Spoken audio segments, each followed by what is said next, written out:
क्या हो अगर परलोक में आपका सामना आपसे ही हो।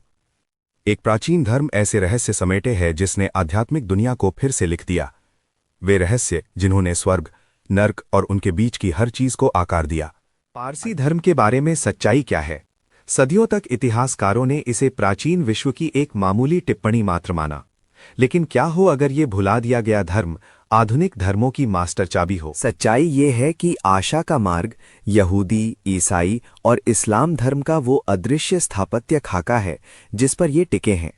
बाइबल के संकलन से बहुत पहले एशियाई मैदानों पर एक अकेले पैगंबर ने एक नैतिक ब्रह्मांड को समझ लिया था। इस अदृश्य खाके के अस्तित्व में आने से पहले धार्मिक दुनिया कैसी थी?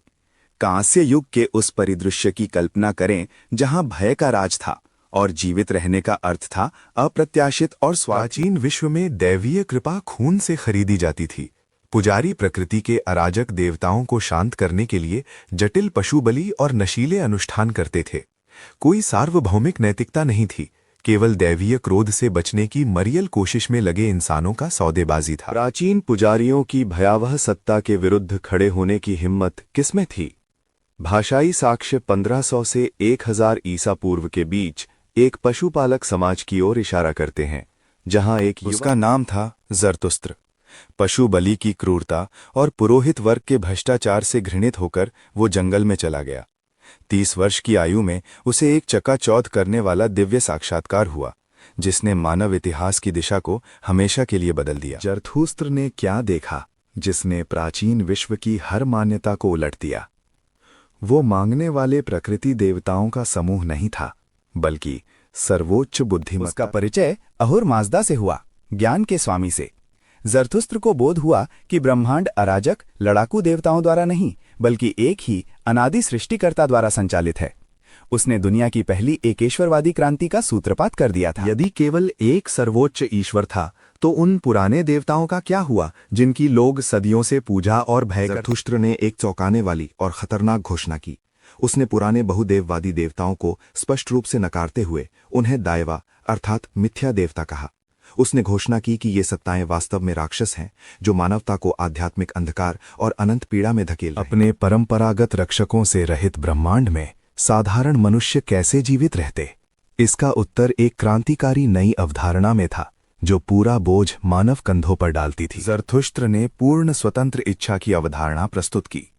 उसने उद्घाटित किया कि ब्रह्मांड में एक महाकाव्यात्मक सतत संग्राम चल रहा है, सत्य और व्यवस्था का प्रतीक आशा और छल तथा अराजकता का प्रतीक द्रुज के बीच। प्रत्येक मनुष्य को एक पक्ष चुनना। सत्य बनाम छल के इस शाश्वत युद्ध में साधारण लोग कौन से हथियार चला सकते थे? इसके लिए न तलवार चाहिए थी, न धन और न ही किसी पशु की बलि। हथियार पूरी तरह नैतिक थे। जरथुस्त्र ने एक नैतिक त्रिसूत्र स्थापित किया जो इस धर्म का मूल बना: सद्विचार, सद्वचन और सत्कर्म। ये संभवतः दुनिया की पहली सार्वभौमिक नैतिक जवाबदेही की प्रणाली थी, जो निर्धनतम किसान और सबसे धनी राजा दोनों के बलि के बिना क्षमा खरीदने का कोई रास्ता ना हो तो इस कठोर नैतिक ढांचे में मृत्यु के बाद क्या होता है? प्राचीन विश्व ने ऐसे परिणाम का सामना कभी नहीं किया। मृत्यु के पश्चात आत्मा एक दिव्य न्यायाधिकरण के सामने उपस्थित होती है। यहाँ प्रत्येक विचार, वचन और कर्म को एक ब्रह्मांडीय तराजू पर पूर्ण अडिग निष्पक्षता के साथ तौला जाता है। आपका शाश्वत भाग्य केवल आपके अपने चुनावों के नैतिक भार से तय होता है। इस परम न्याय का सामना करने के लिए आत्मा ठीक ठीक कैसे यात्रा करती है? पारसी धर्मशास्त्र एक खतरनाक आध्यात्मिक संक्रमण का वर्णन करता है जिससे हर मनुष्य को गुजरना। मृत्यु के बाद आत्मा को चिन्वत पुल, न्याय के पुल को पार करना होता है। धर्मात्माओं के लिए ये एक चौड़े सुरक्षित मार्ग में बदल जाता है, लेकिन दुष्टों के लिए ये एक गहरी खाई के ऊपर उस तरह की धार जितना संकरा और तीखा हो जाता है। चिन्वत पुल की उस उस्तरे जैसी धार पर आत्मा से कौन मिलता है? वो कोई देवता या फरिश्ता नहीं, बल्कि कुछ कहीं अधिक अंतरंग और अपरिहार्य है। परलोक में आपका मार्गदर्शक आपकी अपनी अंतरात्मा का साक्षात अवतार होता है। यदि आपने आशा का जीवन जिया तो वो एक परम सुंदर युवती के रूप में प्रकट होती है। यदि आपने द्रुज का जीवन जिया तो आपकी अंतरात्मा एक भयावह सड़ी। यदि किसी आत्मा के अच्छे और बुरे कर्म ब्रह्मांडीय तराजू पर बिल्कुल बराबर हों तो क्या होता है? एक नैतिक रूप से धूसर आत्मा कहाँ जाती है? वे हमिस्तागान में जाते हैं, एक निलंबित अवस्था का लोक जहां आत्माएं न आनंद अनुभव करती हैं न पीड़ा। पारसी धर्म ने शाब्दिक रूप से पर्गिटरी की अवधारणा का आविष्कार किया। कैथोलिक चर्च के इसे औपचारिक रूप देने या दान उस सुंदर युवती के साथ चिन्हवत पुल सफलतापूर्वक पार करने के बाद धर्मात्मा आत्माएं कहाँ जाती हैं? उस गंतव्य ने आधुनिक विश्व को अपने सबसे सांत्वनादायक वे परम आनंद और प्रकाश के एक लोक में प्रवेश करती हैं। प्राचीन अवेस्तन भाषा में इस स्वर्गिक दीवारों से घिरे बगीचे को पेरी दायजा कहा जाता था।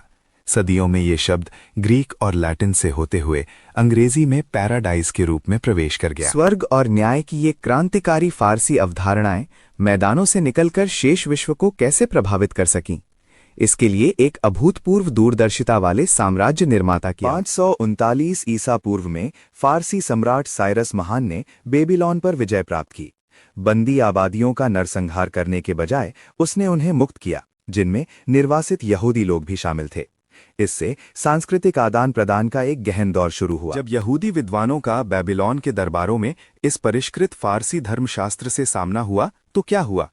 इस भेंट ने ब्रह्मांडीय बुराई के बारे में उनकी समझ को मूलतः द्वितीय मंदिर यहूदी धर्म ने एक स्वतंत्र ब्रह्मांडीय शत्रु की पारसी अवधारणा को आत्मसात किया। इससे पहले बाइबल में शैतान केवल ईश्वर के लिए काम करने वाला एक अभियोजन दूत था। बेबीलोन के बाद शैतान एक विद्रोही सत्ता के रूप में विकसित हुआ जो सक्रिय रूप से सृष्टि वो करता। मूल फारसी प्रतिपक्षी कौन था जिसने यहूदी ईसाई शैतान की अवधारणा को जन्म दिया? वो छल और अराजकता का परम अवतार था। उसका नाम था अंग्रा मैन्यू, विनाशकारी आत्मा। वो अहूर मज़दा का अंधकारमय प्रतिपक्ष था जो मृत्यु, रोग और संसार के सभी दुखों के लिए उत्तरदायी था।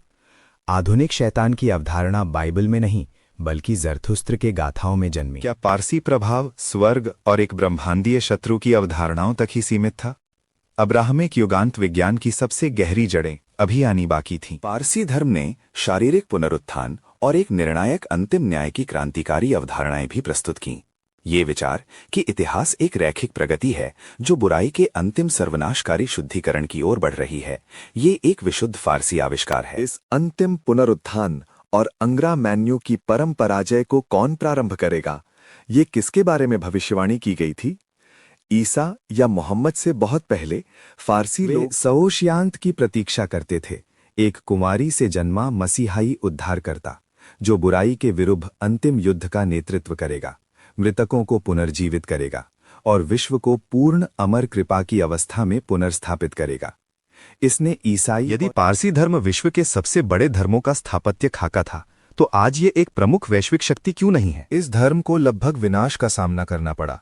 पहले सिकंदर महान ने उनके पुस्तकालय जलाए और उनके पुजारियों का नरसंहार किया।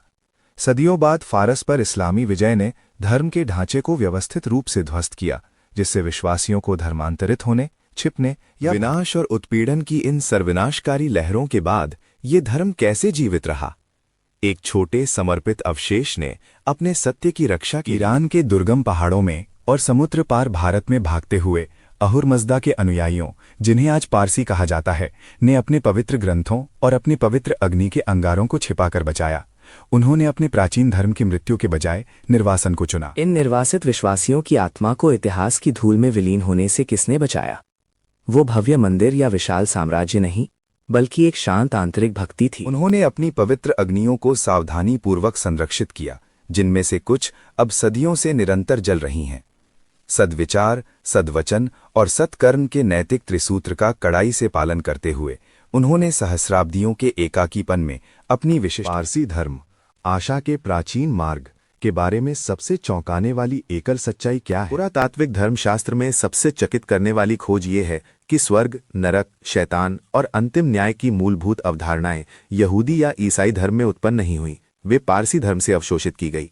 ज़रथुस्त्र द्वारा स्थापित इस कान से युगीन धर्म ने दुनिया को पूर्ण स्वतंत्र इच्छा पर आधारित एक सार्वभौमिक नैतिक ऑपरेटिंग प्रणाली से परिचित कराया। ज़रथुस्त्र के ज्ञान के स्वामी से पहली बार बात करने के हजारों साल बाद आज के आधुनिक विश्व में आशा का मार्ग कहाँ ले जाता है? अहुर मज़दा के अनुयायियों ने प्रकाश की एक अटूट श्रृंखला बनाई जो 3 सहस्त्राब्दियों से अधिक समय से जल रही है।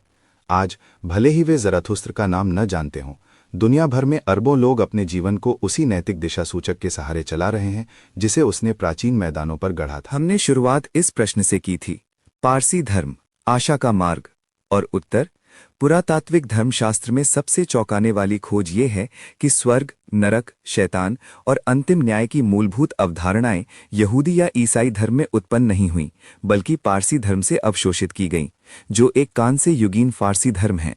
पैगंबर जरथुस्त्र द्वारा स्थापित इस प्राचीन धर्म ने दुनिया को पूर्ण स्वतंत्र इच्छा और सत्य व छल के बीच ब्रह्मांडीय संग्राम पर आधारित एक सार्वभौमिक नैतिक प्रणाली से परिचित कराया। यदि इसने आपके देखने का नजरिया बदला है, तो इसे किसी ऐसे व्यक्ति के साथ साझा